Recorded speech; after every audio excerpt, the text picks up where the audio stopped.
whoa, Vern. Mary.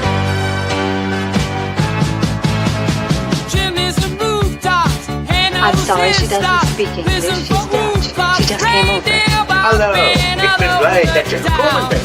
Sinterklaas kapoentje, geef het in mijn schoentje.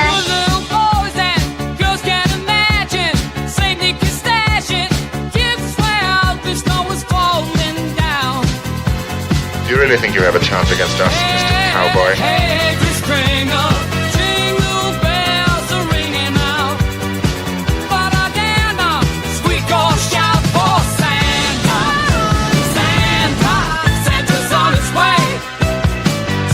Coming to town. Santa, Santa, oh, oh, oh. Come this way. Yippee-ki-yay. That beautiful, wonderful nose. You serious, Clark?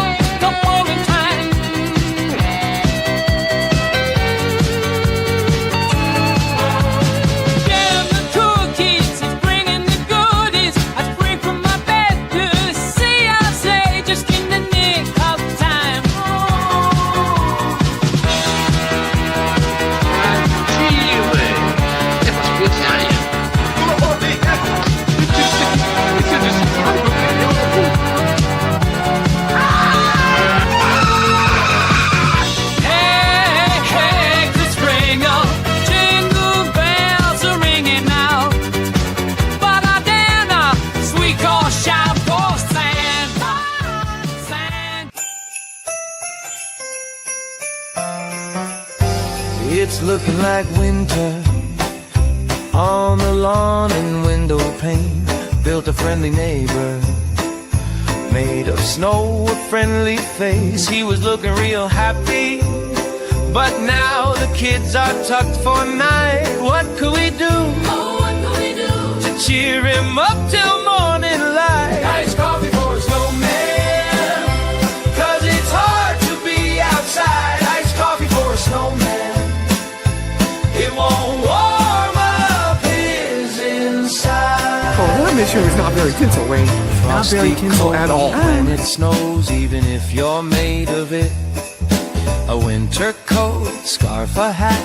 What to make of it? So give him a treat. Not a warm thing to eat, but a super chilly fun way to say I love you.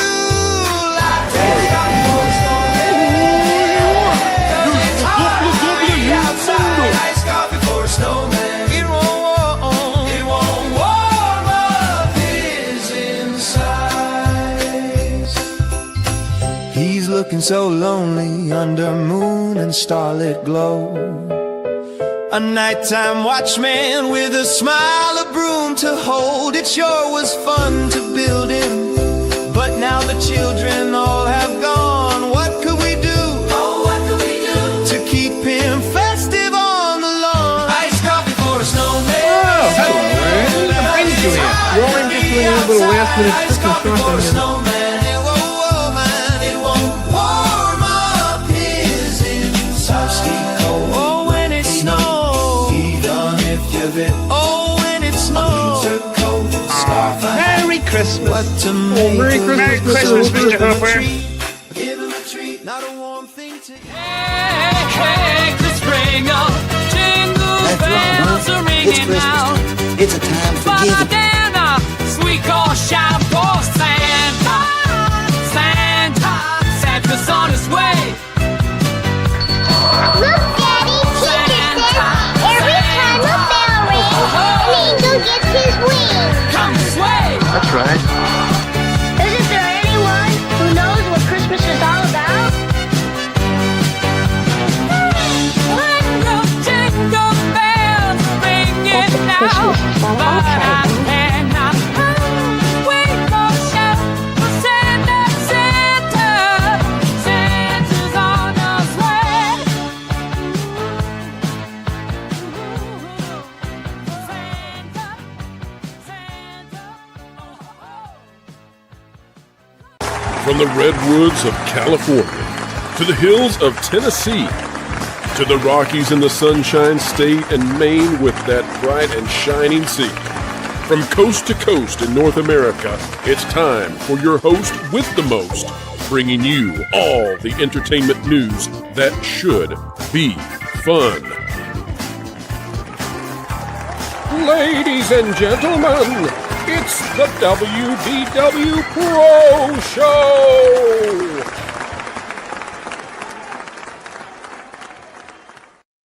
Hello, ladies and gentlemen, and welcome back to another evening of excellence, a live stream, a special edition brought just for you, and we have to open, I'm sorry to say, in a sad way. If you're a raider coming to us from the M4 Empire, also known as the Trish Show, then you already know about this, but for those of you who don't, we do have to say a farewell, and much earlier than we would like to when it comes to one of our good friends out there, Eddie Sotto. This is a picture of Eddie, and taking notes, says, until the very end, the greatest champion of our home park. Thank you, Eddie. Jim Scholl making note of this. Eddie was and is, I would say, I always hate to go to the past tense, but Eddie is a wonderful Imagineer, and we'll click here and go to, let's see if I can get to what I've said about this. Eddie here is a phenomenal Imagineer who did a ton of work. Probably the lead guy when it comes to Imagineering Main Street in Disneyland Paris. And if you know anything about it, the architecture, the details, it's at another level. It's just flat out at another level. And thank goodness I had the opportunity to tell him at one point that, you know, what he did there, it speaks to people. And if I remember correctly from the conversation he and I had, I told him that people are attracted to beautiful things, that we want beauty, and that what he made for Main Street, for Disneyland Paris, is timelessly beautiful, and it will always be popular. It will always be something that brings people joy. To everybody who's going to be missing Eddie and his contributions, and I know I'm going to be one of those who misses him, we say a fond farewell to him. I'm a person who believes that life goes on and continues on, and I don't think that death is the end. And so, I don't know what the beliefs are of everybody who loves Eddie and is going to miss Eddie, but I take comfort in knowing that Eddie is a really cool person. I said, I am deeply saddened to hear the passing of Eddie Sotto. He was a very kind person and generous to everyone on our team. What a loss. What a loss indeed. And once again, Eddie, just a phenomenal person. And I really mean this, ladies and gentlemen. You got to say that not everybody is replaceable. Not everybody is replaceable. And this guy understood the design of Main Street in a way that nobody else did, or will, or does. He understood all the minute little ornamental decorations, the molding, and the way that everything flows together. You can't replace that. So, and I know that for his family and his friends, he can't be replaced. So, rest in peace, Eddie. We're going to miss you. Truly. Ladies and gentlemen, you are here for the review of Avatar, Fire and Ash, and we're going to get to that in just a second. I got to say, Canon Barnes is wanting to review it with me, and Canon, we'd love to have you on the panel. You need to send an email to wdwpro@protonmail.com. I'll put it in the link for you. You've been sending it to a different address that we don't typically use around here very much. So I'll put it in the chat for you so you can see it. And then you can join in. Send me an email there and I'll shoot it over to you. And we'll get you on the panel after these super chats. Ladies and gentlemen, are you ready to find out what's going down with James Cameron? Is this a fantastic end of a trilogy and maybe the beginning of even more Avatar? Does Disney have on its hands an excellent, soaring boy brand, the likes of which they desperately need right now? Will the theaters be filled to capacity for months to come? Or is this a fizzle-out finale that misses as it aims for the sun? Ladies and gentlemen, we're going to get to it in just a minute, but before we do, let's dive in to the Super Chats. We'll click the button here. I don't know what's going to happen when we click the button. Well, other than that, hey, pretty good, eh? Here we go. Folks, we've got from Snarky Distinct Nugget, 20 gifted pro memberships. Snarky, thank you so much. We do appreciate you, and you have been just wonderfully helpful to the channel over the last days and weeks and months. Snarky, it's a pleasure to call you a friend around here. Thank you. We can't even begin to say muchas gracias enough.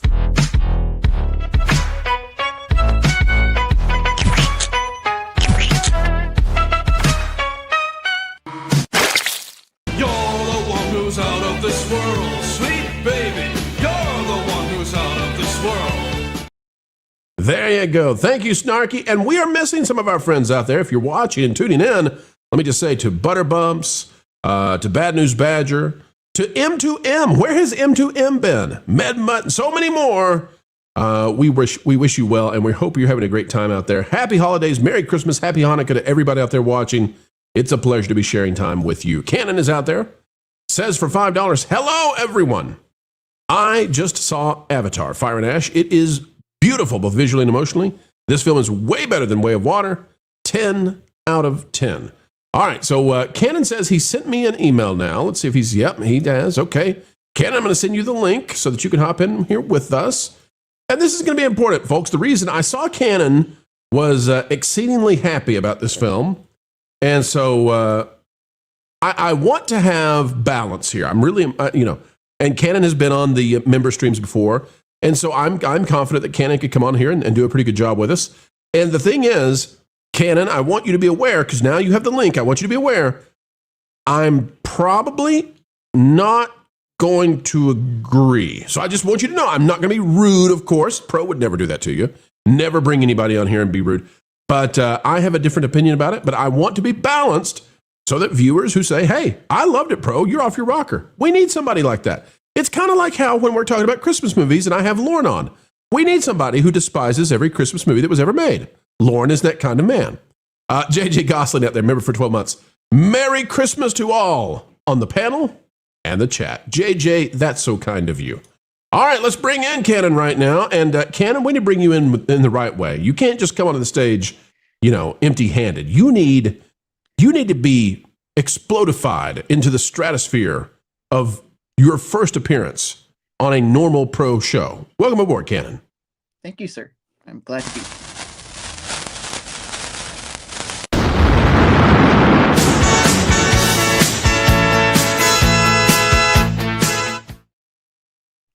Welcome to Jonas territory, Canon. You've already been interrupted.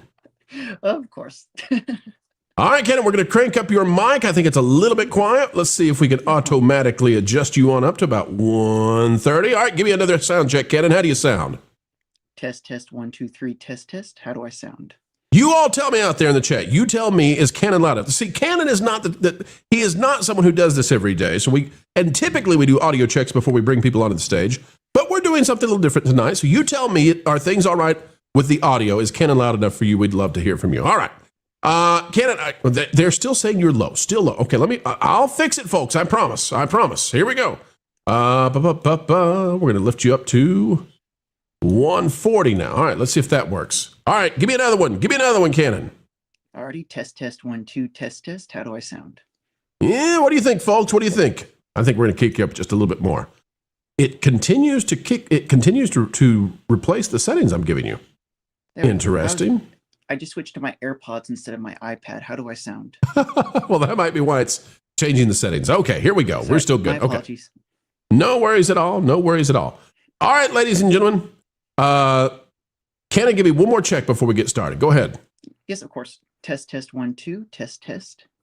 All right, there we go. Mill City out there says, turn him up to 11. You know what? We'll crank you up. There you go, Canon. You're at 200 now. You should be trembling houses all over the nation. Oh no! All right, ladies and gentlemen, we're going to go ahead and get started. And let me tell you, Canon, I'm a little bit hesitant, simply because I'm very excited for you and for how excited you are for the movie. I did not have the same experience that you did, though. Okay, so I'm going to have a little bit of a different take. But you're important because I need this to be a well-rounded, well-balanced review. Can you do that for me, Canon? Yes, sir. Of course. All right. Ladies and gentlemen, let's dive in to Avatar Fire and Ash. Now, as you all know, as we get ready to do this review, this is a James Cameron thing, and everything has been thrown at this, including the kitchen sink and maybe a dozen kitchen sinks. It is heavily CGI. There are some live actors in this, And it's an extravaganza. It's a smorgasbord of everything you could ever want to see on the silver screen. But in my opinion, Canon, it's too much. Whereas most movies, I think, have 3 acts. I would say this has 5 or even 7 acts. And I'm not kidding about that. Canon, I felt like this film was probably an hour to 90 minutes too long. It reminds me, the final act is by far the strongest. But it's kind of like if you eat at a buffet and you eat and you eat and you eat, and by the time you get to the fantastic dessert, you're so worn out. You've been through so much now, you can't enjoy the dessert that you would have in the way that you would have otherwise. This is a movie that goes on and on and on and on. Canon, I'll tell you the other thing about this that kind of gives me a stumble. And again, the final act, the final 30 minutes is phenomenal. No doubt about it. But the other thing that I have a problem with in this film is that I noticed that every single bad guy is a white person with an American accent. There's no Asian accents. There's no Russian accents. There's no British accents. There's no Chinese accents. There are no other people other than those who look and act like American military, and sans one single guy, they're all bad guys. And what that does, I believe, and maybe this is because it's so popular overseas, they had to do it this way. But what it does for me is it kind of feels a little bit anti-human. But even if you say, well, it's not anti-human, it definitely is anti-Western society, maybe? I'm not sure. Our Smurf people, what are they called, Canon? What are they called in the Avatar lore? The Na'vi? Yes, the Na'vi, yes. The Na'vi, there are some bad Na'vi. Yes. I gotta say though, Canon, I struggled to support these Na'vi. I struggled, because, and we will have to do minor spoilers. I'm going to try to stay away from spoilers, but Zoe Saldana's character, Neytiri, I guess is her name. Mm-hmm. I'm just going to have to go there. I'm just going to say it. She wants to delete a kid. Yes. Yeah. Makes it hard to identify with a character who wants to delete a kid. I mean, that's one of those lines you just don't cross. And Jake Sully, Sam Worthington plays Jake Sully. He goes full Abraham in this thing, man. He's ready to sacrifice. Yeah. That was a little. Yeah, so that's tough for me. Okay. Stephen Lang does a fantastic job as the villain again. But it's a lot of movie. It's a lot of movie. Canon, you loved it though. You have said that this is a phenomenal film. Give the folks out there the reasons why you think this is one of the best of the year. Well, to me, one of the key things I really enjoyed was very much the pro-family messaging that they had in this film. That it's really hard to find that these days, especially not having this deconstructionist or this anti-father figure sort of a thing that they always do. But in this one, they actually make sure to keep Jake as the patriarch in this film. But also, I just really like the emotional connection that you can see with both the humans and the creatures, which it to me is very like pro pet. It's very pro like something where you have that special connection with someone you love, both a human and a creature. That sometimes, like when you have a lost pet, or just something where you just have that connection that you can't. It's hard to describe in words, but Cameron was able to really do a great job at that. And I agree that there were a lot of like questionable things about certain military things. I do think personally, I wish there was a little more of the Na'vi villain, the lady that is being put on screen right here. She's a psychopath. Oh yeah, no, she is. I want to say a word, but I know we got to keep it family friendly. But she is one crazy lady. Well, okay, let's go there then, Canon, because that's another problem I have with the film. Another problem that I have with the film is this film needs kids to go watch it. It does. It's not a kid film. It is easily, of the 3 Avatar films, this is not the kid film. Like, I don't think you should take smaller kids to go see it. And there's a lot of cursing. The word that you want to call this lady, they do call her. And it took me out of the film several times, Canon, when some of our characters, there's a big moment, and it's like, hey, we're in this James Cameron cinematic moment now. Okay, this is the Gone with the Wind kind of thing. This is his Magnus, that he's going to provide to us. and then a character will just like blurt out kind of an immature word or curse word that's doesn't fit the moment whatsoever, and it just kind of, I'll give you an example. Try not to spoil again. One of the characters, one of the kids, is brought into this religious moment. Yeah. And there's it's a huge swelling situation. Mm-hmm. And the kid yells out BS in a happy way. And in that moment, you're like, that would be like if you were brought before the priest in your, an earthly religion, it's like yelling that out at the bar mitzvah. Like that didn't work at all. I don't know what they're doing. So, but I don't think that this is a kid film. No. In fact, I would say there are some places here that are just nightmare fuel for kids in ways that are psychological, right? So like the deletion of kids, there's animal deletions in horrifically awful ways. Yeah. There are signs of man, we can't even talk about some of this stuff. Animals that have gone through physical deformation. Yes. Oh, yeah. Oh, yeah. So this is not a kid's film. And so when you say, well, it's a 3.5 hour long movie and it's really not a kid's film, man, I don't know how this is going to make it at the box office, really, versus the others, which are definitely not that way. Yeah. No, yeah, that's to me, it is a challenge. I think it's going to be a challenge for a lot of parents to decide.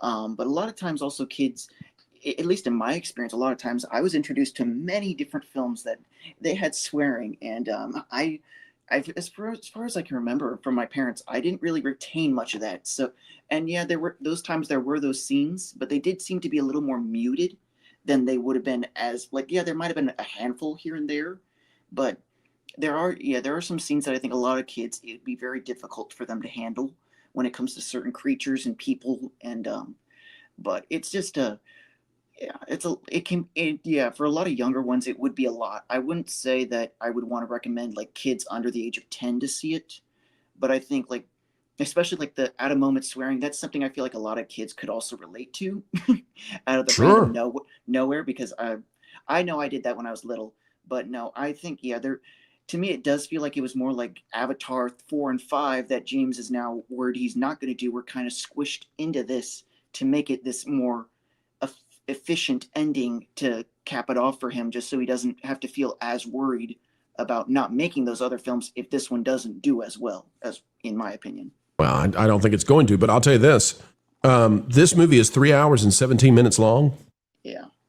I think you could remove an hour and 17 minutes and it would be a much better film. Bob Iger said that he watched it before they even did the cuts, whatever cuts they did, and that they should have left everything in. And I just think Bob Iger must have something he's huffing in the shower. Like he must, because this film's too long. Yeah. It's flat out too long. Yeah. It's too much. And I heard the reports that James handed him like a 9-hour cut of this. If I might be mistaken, but but I swear I know James, being who he is willing to record everything possible before he does cutting up. And I know there was reports saying he wanted to have everything CGI'd before he began the cuts. So, and I wouldn't be surprised if Bob Iger said, "Okay, you can put your theatrical version, and then we'll put out Disney Plus versions." Being Iger who he is. Absolutely. But now it was long. Yeah, I agree. It's very long. It's very long. And I'll give you an example of how this plays out. There's a scene where Jake Sully is taken away. Okay? I think we're still safe on the spoilers. It's in the trailer. Yeah, you're good. Yeah. And as soon as that happens, we cut to another scene. And these kids, man, I get so sick of these kids. Every one of them should be named Waldo, because they always are, off on their little Kid Quest adventure. The problem is Kid Quest adventures like the Goonies don't work if you've got people being deleted in horrific ways and the kids can actually be deleted that way. Like you got to pick one or the other. It can't be Saving Private Ryan and the Goonies at the same time. And this film wants to do both of them. Now, so Jake Sully gets taken away. The stakes could not be higher. And then we switch to the kids out in the water and they're facing off against squid creatures. And it's like, no, we can't go from that to roller coaster ride. You can't take us to a Hawaiian roller coaster ride with squid enemies that we know is a side quest There's no way they're going to lose to the squid characters. Everybody knows it. And and it's like an 8-minute action romp of just, oh, here we go again. And there's no story happening there. That's the kind of stuff that could have been cut out from the beginning of the movie all the way until the third act. It is roller coaster ride after roller coaster ride after roller coaster ride after roller coaster ride. It's just too much. It's just too much. Yeah, there's like 3 different kidnappings over the course of this film, I think. I might be mistaken. It might be more or it might be less. and the visuals, right. I got to say, the visuals are spectacular. Absolutely. I have no idea how the character Spider, the live action kid, I have no idea how they made it look so realistic for him to be in with some of these scenes from technical standpoints. I mean, it's amazing. And you got to give it to him. The problem is we're all desensitized to that now. Yes. Right. Absolutely. And so, but you have to see it in 3D, right, Canon? I mean, this must be seen in 3D. Yeah, it is totally worth going. If you go either IMAX or even real 3D, whatever you can, it is absolutely worth the visual spectacle that James always delivers on. Right. I mean, you're seeing this literally is one of those films where it's half the movie if you see it in 2D. Yeah, absolutely. Yeah. It's just okay. Yeah. No, go ahead. Sorry. The other problem I have with this Canon is that it seems to me that it has a message that is distinctly anti-technology. It presents technology in such a brutalist way. There's no depiction of positive technology. Every bit of technology is used for military, complex kind of stuff. And, I love a good conservation story. I love the idea of connecting your hair braids with the world and, the lights, you get bioluminescence and everything's kumbaya. Cool. But when you have it be so that everybody except one, in the human world is bad, and everything technology is bad, and everything environment is good, you kind of start to get in this territory where it feels so ham-fisted that there's not enough nuance to ground it in reality. And so that's also another criticism I would give to the film. Yeah, I agree. To me, what annoyed me, like when I look at the city, the Bridgehead City, which is the name of the human place, what annoys me is like it shows all this industrial smog and everything. And I'm like, what confuses me is this is supposed to be 100 years in the future where they have light speed technology, nuclear fusion, I almost guarantee is there. So why are they having to do such raw industrial things when the fact is we have clean, efficient industry here now that could easily be duplicated in 100 years from now? So it's, to me, Canon, I'm convinced that this is actually, James Cameron was inspired by the Sonic the Hedgehog video games. I'm convinced that the bad guys here are actually Dr. Robotnik, and they got a roboticizer in there because the bad guy world, what's the name of the fortress you're telling me is the name of the place? Bridgehead City. Bridgehead. I believe that's the name of the headquarters, the capital of humanity on Pandora. Okay, so Bridgehead looks like something Dr. Robotnik would build. I mean, it flat out looks like every single mass pollution, parts of China, every single mass polluting, factory you could come up with smushed together, that's human world.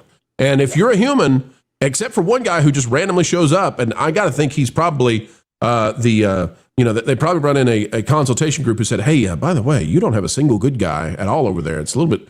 And so we get suddenly good guy who just appears out of nowhere and then disappears 5 minutes later. But hey, he's a hero for 5 minutes. Don't know who he is other than marine biologist. But he shows up. But other than that, every human's a bad guy.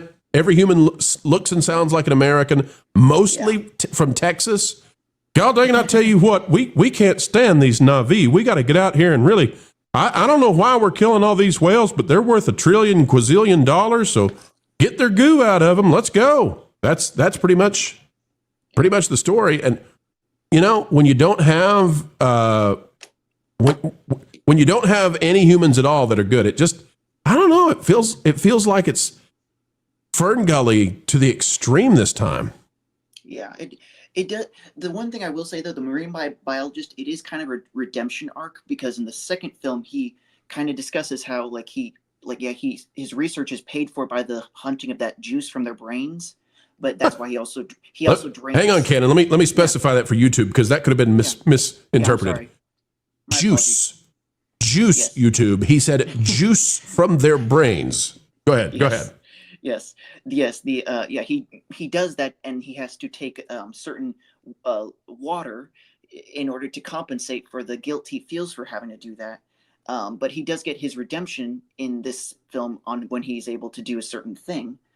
Yes, I do wish there was more of him being able to show the better side of humanity that is there, but I, to me, it's just there's a lot of roughness in this that I feel like there are a lot of humans that I wish they could have explored that the goodness in them, because to me, at least in the first film, there was at least that good grounding of Sigourney Weaver and her team, who at least were very respectful and wanting to work with the Na'vi.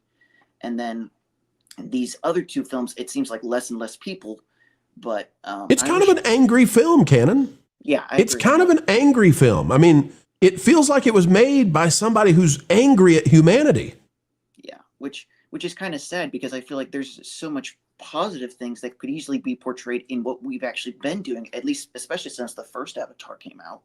Like, there's a lot of great environmental things that could have easily been much more well represented, and it's weird. It's this weird balance of where, like, to me, when I watched it, it was like there were these moments that just completely made me tear up in joy and happiness, and these kind of scenes where you're like, ugh, this is just hardening and depressing to watch. And it's just now, let me ask you an important question, Canon. Yeah. Here's the important question I need to know.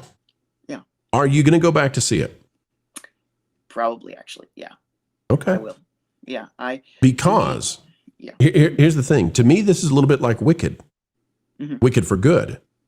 Because the other two avatars, I believe, are very watchable, because you go into these, like, there's action and all of that kind of stuff, but there are also at great length scenes of tranquility that you really don't get in any other kind of film. Yep. This doesn't have that to such an extent.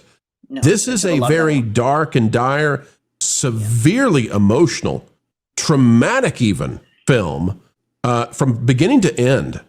And I'm not sure it's rewatchable for a lot of people to the same degree. But you say you will go back and see it.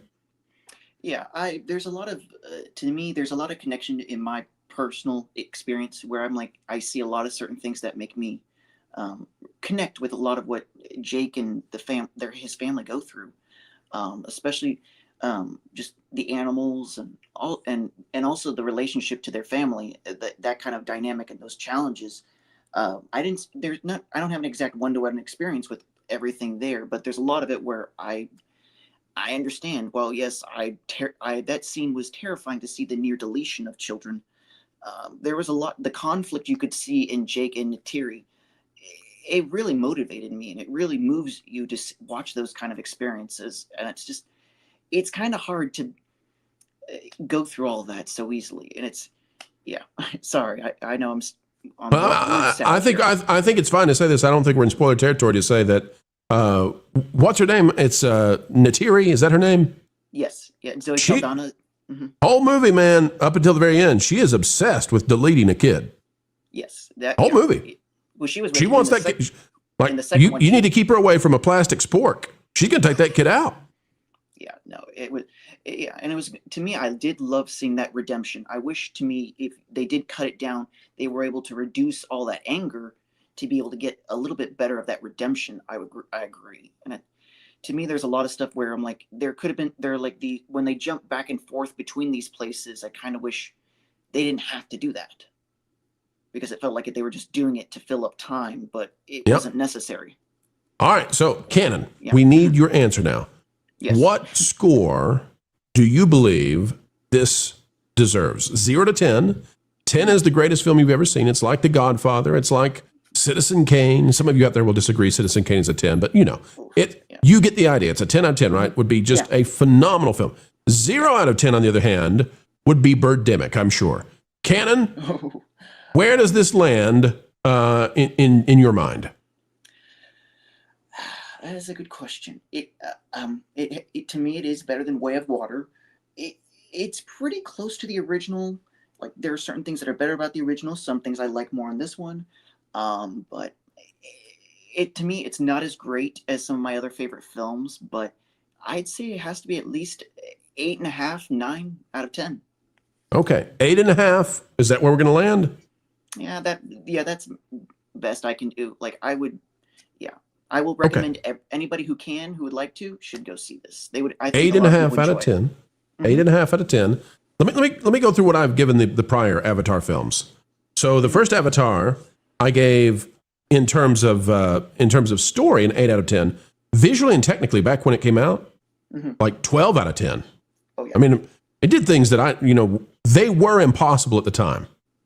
But in terms of the story, and that's what I got to base movies on, 8 out of 10. Yeah. Way of Water, I come down to about a 7 out of 10. And this one I'm going to give a 5 out of 10. For the reasons that I stated, which is this one is difficult to watch, and it's legitimately an hour and a half too long.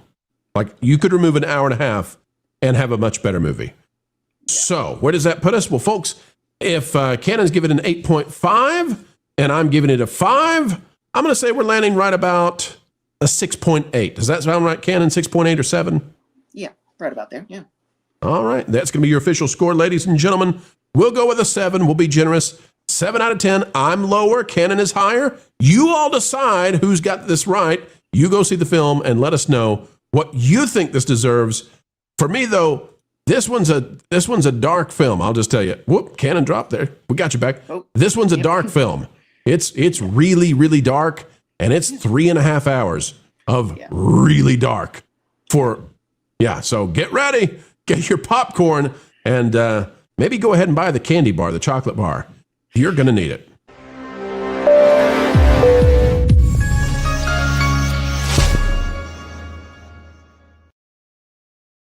All right, folks, we've got Marvin Montanaro joining us. Marvin, welcome to the show this evening.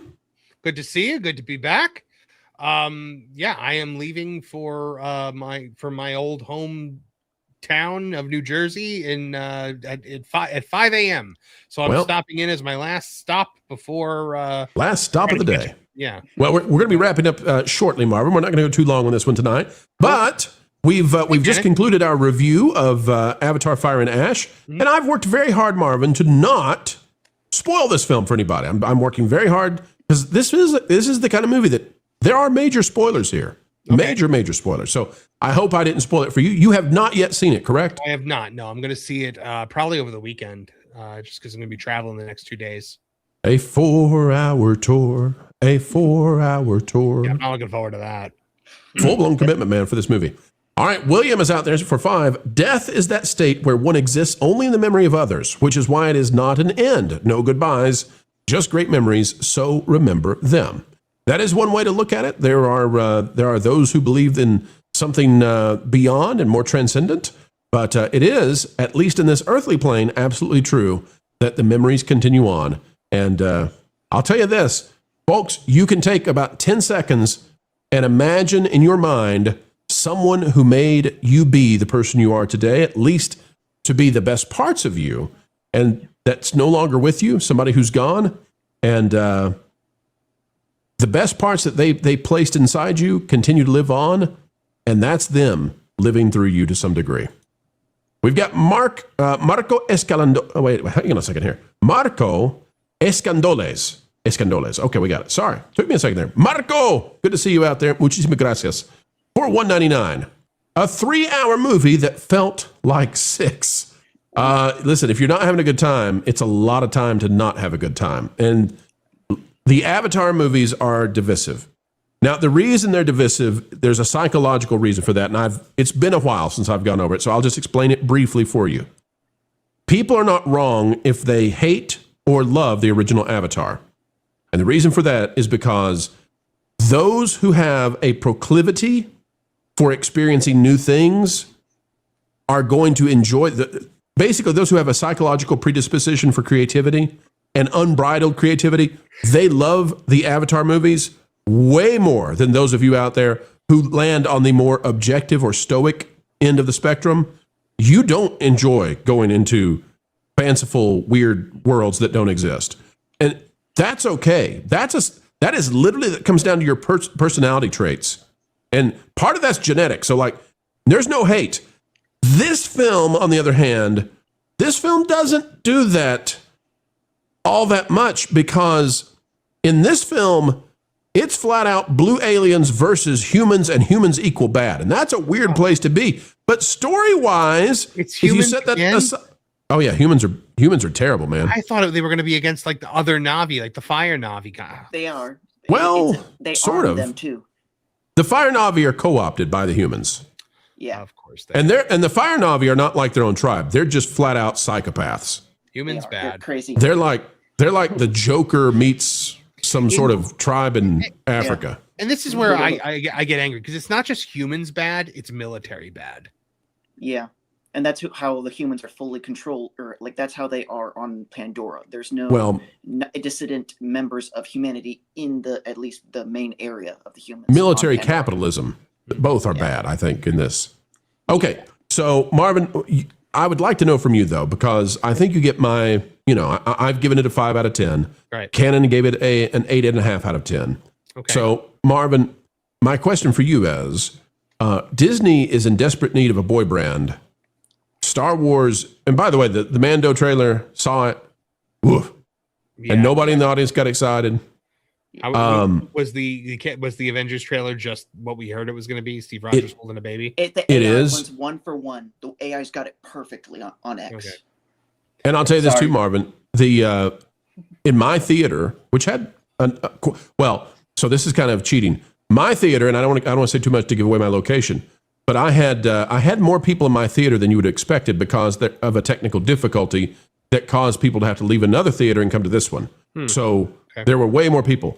And this is anecdotal, of course, but both the Mando trailer and the Avengers trailer landed with a thud. I don't know if everybody had already seen them, but it didn't. Nobody cheered. Nobody went, "Whoa, Captain America!" You didn't see nothing. No Doom in the trailer at all. Okay. No. There's an allusion to him in the way they've designed the title. Mm-hmm. Yeah, and the countdown clock. So, what about? Was there a Spider-Man Brand New Day? No. Okay. I got to see the Odyssey one. That one looked really good. The prologue looked real. I'm very excited for that film. Yep, Odyssey looks pretty cool. Marvin, my question to you though is: Disney is investing billions of dollars in Avatar for their theme parks. Right. I'm kind of thinking James Cameron might be done, and I'm kind of thinking the box office might struggle with this one. If Avatar is on ice, not Fire and Ash, but if it's on ice after this, what is Disney up to investing billions of dollars in the theme park Pandora's? I think James Cameron is quite possibly very much done. He is basically signaling that not only is he willing to walk away, that he wants to walk away. We covered an article on That Park Place just the other day where he was basically saying oh, I don't know if I want the movie to do great, so we have to make more. If I want it to do just bad enough that I can walk away from it because I have other stories to tell, which is a far cry from the guy who said he would die making these movies and he was retiring from anything that's not Avatar. And he was going to make 20-something movies and all this other stuff. So yeah, I think that when even James Cameron is losing enthusiasm, it's time to hit the panic button. The fact that they are now adding more Avatar lands into their parks is more ill-conceived than when they added the first one, and that was already ill-conceived. And I'll tell you this too, Ken, and I forgot to say this in the review. When we talk about this is not kid appropriate anymore.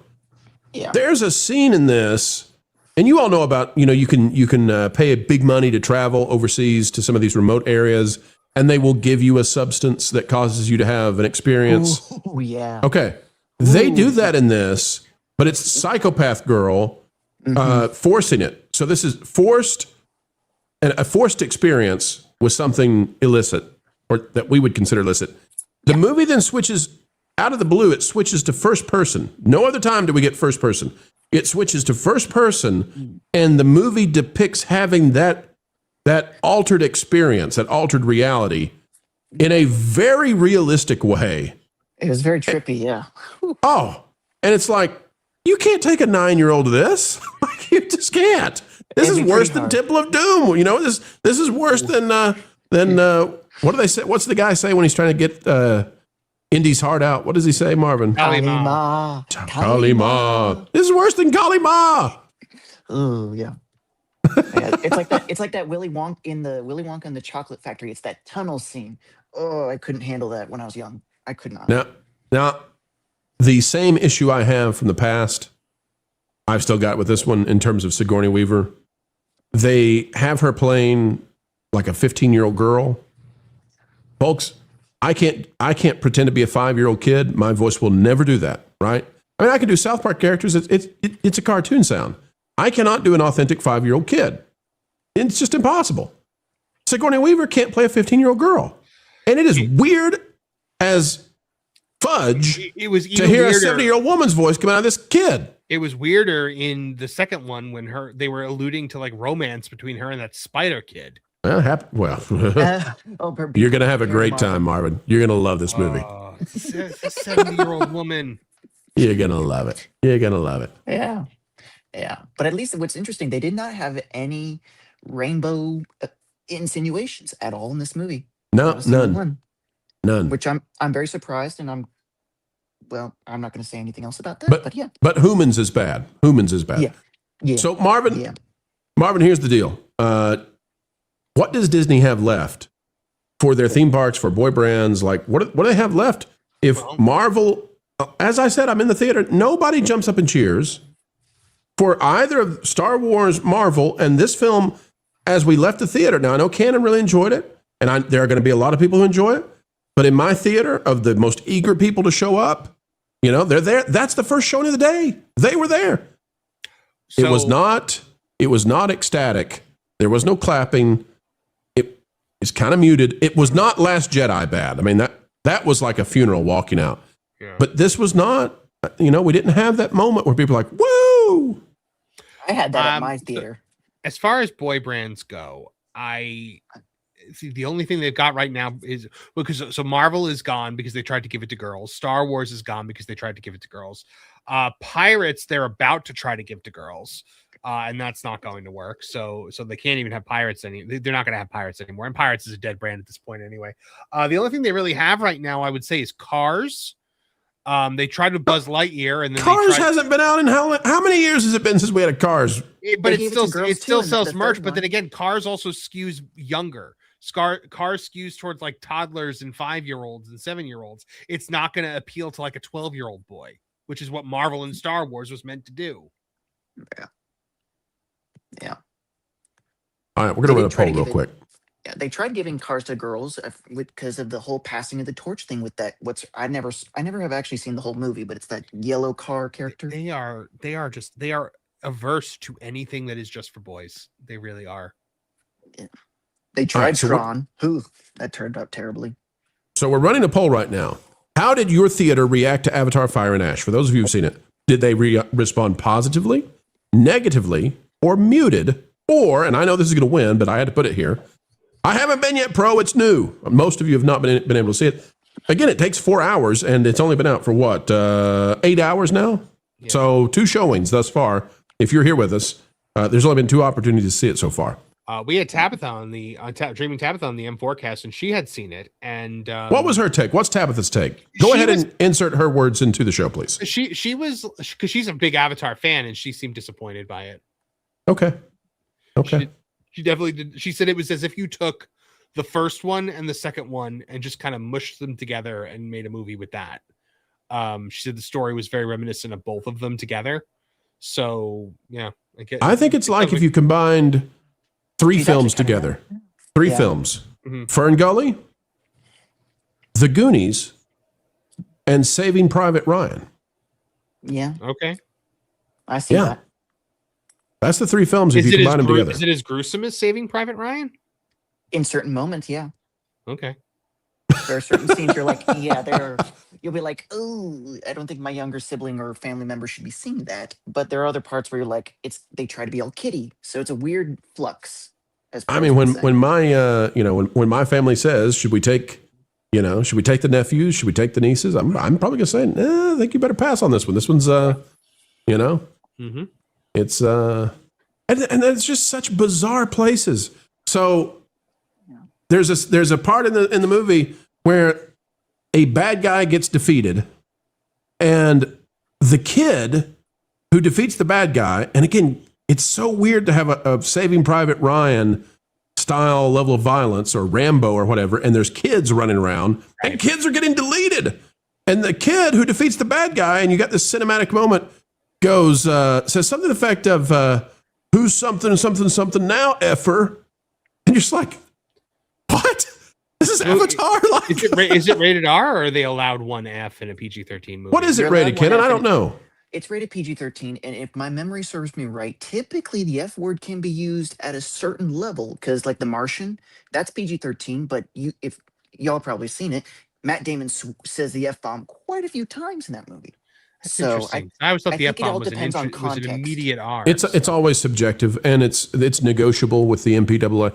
So but Marvin, it's so weird to have these characters living in the Avatar Pandora world, and they're speaking with Earth slang from like right now. Like they say bro and bruh, and they didn't say that in the other avatars. And all of a sudden they're like, bruh, what's going on, bruh? Oh, bruh, I'm having a good time, bruh. And you're like, why? Why are you doing this? It's cringy as when the Hulk dabbed. Oh, thank goodness we didn't have that. There was none of that. Thank goodness. No dabbing. No dabbing allowed in Avatar. Or no saying low key. I hate that word. It's because the last one turned into a really weird PSA about whaling. Oh yeah, that's there. That's still there. That's there. Oh jeez. Oh yeah. Well, it kind of makes sense because they do target the Asian markets, and Japan and China are well known for their industry. I'm convinced that part of what makes this film, listen, I can't predict overseas. And by the way, only 3% say their theater was positive, 6% say negative, 12% say muted. I would say muted. My theater was not negative, but it was just silent when it was over. It's like everybody's like, whoa, okay. I think part of what drives this, and maybe we need to pay attention to this, I think depicting the bad guys basically as the American military complex, I think that's probably popular in Asia. I think that's probably popular in China. And I wonder if that's a calculated decision by people like James Cameron to be like, okay, not a single black guy, not a single Asian guy, not a single, woman of color is going to be in the bad guy team. It's just white dudes with Texas accents, top to bottom, and one single female who looks like a Texas dude, but it's a female. Mm-hmm. No, it's weird. Yeah. And it's strange how they did that.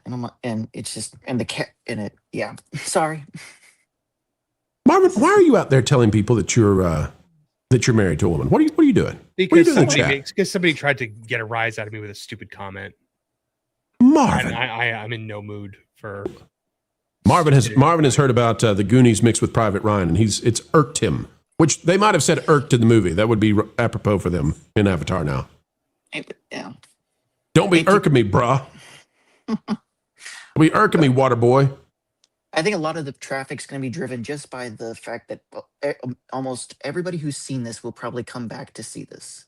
Everybody who's seen the second and the first one are going to come back to see this. Whether or not they're going to be willing to come back and see it multiple times, like Drunk 3PO or myself, we'll see. Okay, so the first one, let's go with the second one. That'll be easier. The second one domestically, we'll read the super chat in just a second, Big Blue Horses. Hang on. The second one, which was Way of Water, let's see what it did domestically, because I think this is going to come in. This is going to be my prediction, ladies and gentlemen, because I can't predict overseas. I just can't. There's no way for me to go to China and figure out what the localization of Avatar is like. And what it is, what they say over there in the dialogue that, there's no way. And in Europe, they love to dunk on, they're both obsessed with America, and they also enjoy to dunk on America, even though it's kind of a jealousy thing. For our European listeners listening in right now, you're crazy anyway. Go to bed. It's like 4 a.m. Yeah. So what is up with the numbers? The numbers is running so slowly that I cannot get Avatar: The Way of Water. Anyway, I think if I remember correctly, it pulled something like 700 million. Marvin, can you pull that? Hang on, here it is, 68. Way of Water, man, I'm close. 688 million was what it pulled on domestic. That is, go me. That's memory.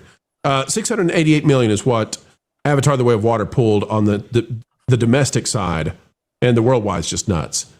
I think this one is going to pull 450 domestic. Yeah, I was going to say like maybe 500 million if they're lucky. I think 450 is. I think this is going to pull something like 65 to 70% of the last one domestically. What is Zootopia 2's current domestic haul? It's just over 200 if I last checked today. because it's opening lower than Zootopia 2, right? Oh yeah, yeah. So, well, hang on. Again, the numbers is running is that so the slowly. 5-day or is that the first weekend? Because Zootopia 2 has that weird Thanksgiving issue. True. But Zootopia 2 made $500 million in its opening. So Zootopia 2 right now is at 266 domestic. Yeah, Tabitha just said in the chat, Way of Water was all about water. Fire and Ash is all about water again. That's right. That's right. There is. Yeah, I wish there was more of that volcano ash area. They barely touched it. They well, it's listen. It's just one little teeny weeny itsy bitsy area where a volcano exploded, made them all mad. That's the whole story there. Let's get. We'll come right back, Big Blue Horses. Tabitha's out there. Says Way of Water was all about water. Fire and Ash was all about water. Again, yeah. James Cameron loves to show you water, but the very few, the minute tribe of evil Avatar people, they want the fire that the humans have. The humans, and all humans, basically, minus one marine biologist. They're bad. Yeah. All right, Big Blue Horses out there for $4.99. James Cameron is making his trilogy like Lucas did. It's not a boy brand, but if he can fleece Disney for money on his way out the door, more power to him. Funny thing about this is Disney really doesn't make any money off of Avatar. They make money off the Avatar lands, but James Cameron's company is the one that makes the money off Avatar movies. Disney is just basically the distributor here. So that's something they don't tell you about in those earnings calls, but that is the truth. Thank you, Big Blue Horses. Good to see you out there. Yeah. All right, folks, that is our review for Avatar, Fire and Ash. We've already done 3 hours of live streaming. Marvin just did a show for 2 hours. And that means, folks, we just can't keep going anymore. We have reached the end of vocal prowess, and we would never tarry too long and lose our, the quality you've come to expect and nay, demand from the Pro Channel. All right, I tell you what, folks, we'll take about 5 questions from the audience right now just for fun. Let's see what we got here. Were the aliens in the abyss the Na'vi? I would say the Na'vi are basically I'm not rooting for the Na'vi. They're kind of jerks. I mean, they're weird jerks in this movie. So I don't really like any of them except the kids. I guess I like the kids, but I don't know. I'm not a big. The kids are kind of annoying. Let's see here. Tabitha's back out there. The ash people were just the tree people with a bad moisturizing routine. Tabitha, you're going to earn yourself a return to the Pro Show next week to laugh and have fun about this movie. You keep it up. Keep it up. Keep it up, Chuckles. Let's see here. Are you saying it smolders?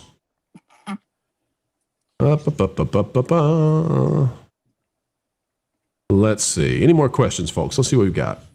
Oh, that's a good question. How the heck did they get the piercing on the whales? Oh, I wondered that when I saw it. How did the whales pierce themselves and make clothing? They have like little ribbons. Whales wear clothes? Yeah, they wear ribbon things now. Yeah, the leaders. Honorary. Yeah, I have no idea where you get fabric underwater, nor how you weave it. Yeah, you can see it on screen, Marvin. It's the matriarch. Like, it has those big hoops around its like mouth jaw, and then there's like these ribbons that drip like go down on. Oh, it's weird. That is weird. We've got Mark out there says, I never rooted for the Na'vi. Well, you won't in this movie. Again, I'm telling you, the Na'vi in this movie, they're all weird. Like, they just have weird customs, but none of them really, there's not like a hero. I guess Jake Sully's one remaining son is a hero, and I guess Sigourney Weaver, Teen Sigourney, not Teen Sigourney is kind of a hero. I guess she is. She's flat out a hero, right? That's your heroes, I guess. How much of the Ikran are in the movie? Well, I don't want to spoil it, but you're going to see a lot of Banshees, and you're going to see Big Red back again. Of course, you got to see a lot of Banshees because they got to sell them in Animal Kingdom, which nobody ever buys. I was just saying this on a show the other day. I don't remember which one it was, but I was like, when I realized when I'm in Animal Kingdom, I don't see people walking around with those Banshees on their shoulders anymore. I don't see people walking around with the Na'vi tail or the Na'vi ears or any Avatar merchandise whatsoever. Nobody is actually buying this stuff. Walruski wants to know what's the estimate. Estimate, I think, Marvin, is going to be sub 100 now. having seen it, I think this is a $95 million opening. That would be my guess is where this lands, about 95. I bought one of the Banshees when they first came out just because they were cool looking, and yeah, I never see like there used to be a line to get into that little area where you buy them, and I never see anyone in there anymore. There you go. Yes, AWA is not. You'd be a whole lot better off having God on your side than AWA, because only if you can get the power of holding hands in some sort of spiritual event, only on a spirit journey with a bunch of other kids, will you be able to pass through and get a look at the side of her face, and then she'll send some fish friends to help you out. Otherwise, screw you all, let the planet burn, man. That's the AWA message. Don't forget the giant magnet. Oh yeah, gotta love it.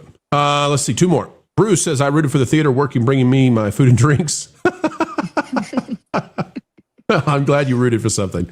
And then Chris is out there, says, do Quaritch and Sully end their feud, or is that a spoiler? We can't tell you that. That will be a spoiler.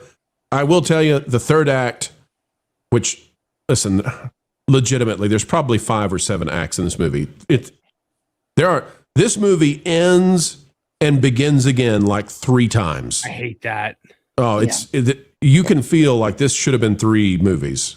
So it ends and starts up again. And legitimately, there were times when I thought, okay, final battle. And then they went on a side quest, and I said, oh my gosh, we're on a side quest again.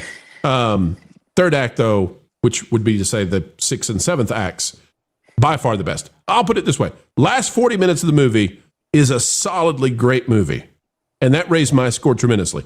If I had been stuck, if the entire movie had been the quality of the first 2 hours, it would have been down at a 3 or 4 for me. It's rough. The first 2 hours are rough to get through. Yeah. Yeah.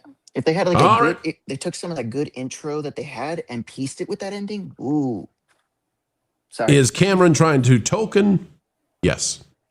They all try to do Tolkien, but nobody can ever actually do it. And Tabitha, one more time, you might be surprised to hear I'm actually a big Avatar fan. I'm not surprised because you told me. First two.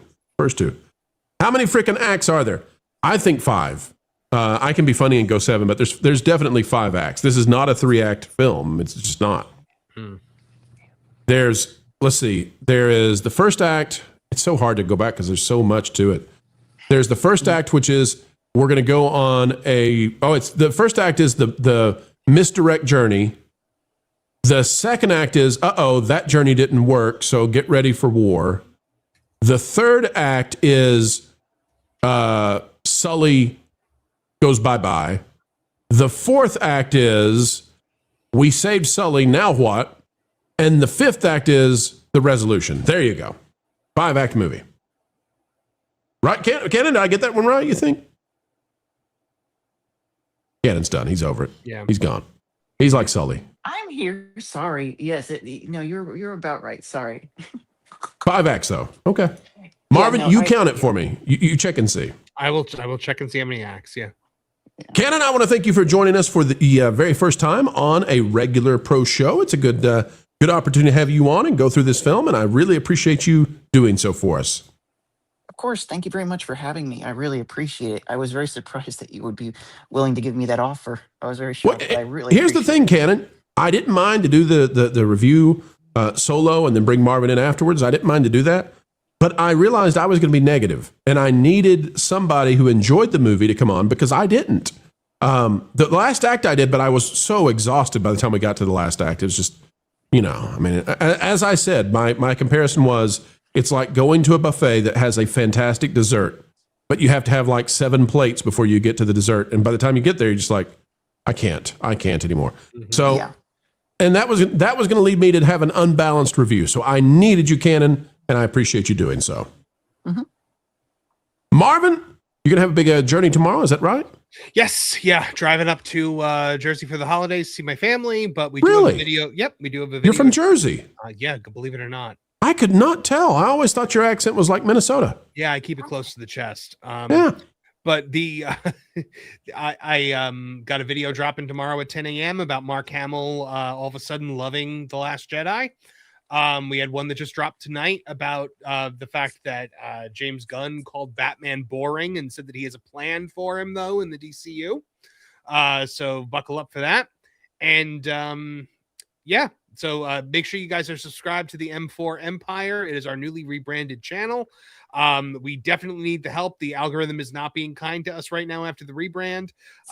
Basically, we're getting like 1/10 of what we were getting back when we were producing consistently. Oh yeah. So it's what happens when you don't post for a while and then you make a major change. So the more subscribers and the more views and the more likes and the more engagement that we get, the better it goes for the channel. And also please subscribe to the M4 Empire Gaming channel. Hey Marvin, before we wrap this thing up, last thing. I'm just realizing this is really the last major film that I'm going to review for the year.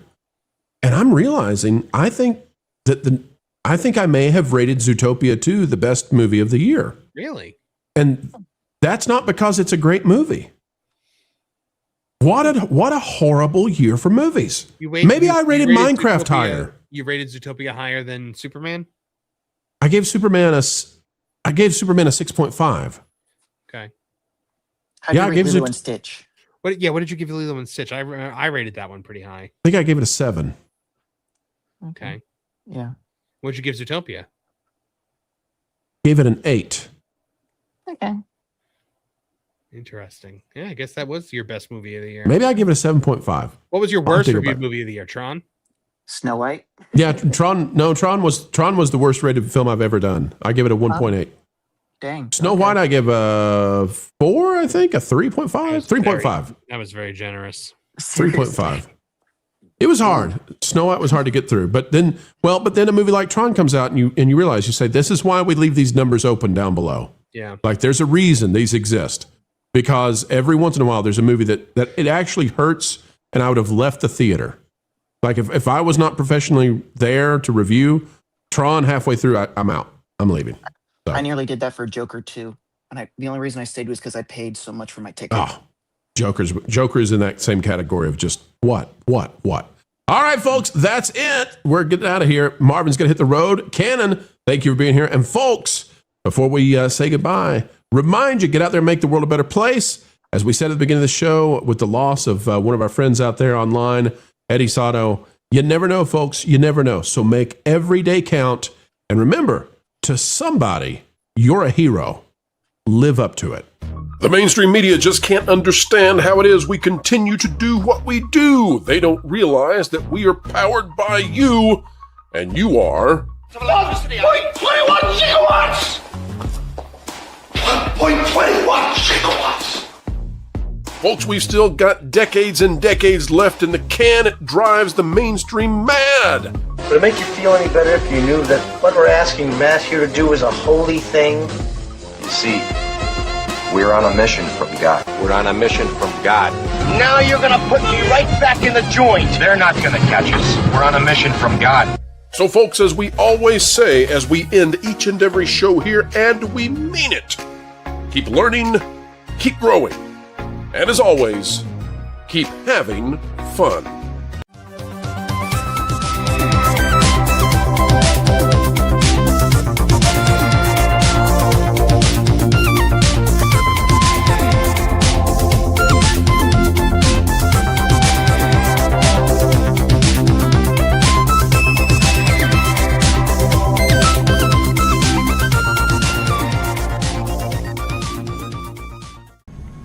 Every time they hit him, he stood back up again. So they hit him harder. Still, he got back to his feet. Standing man.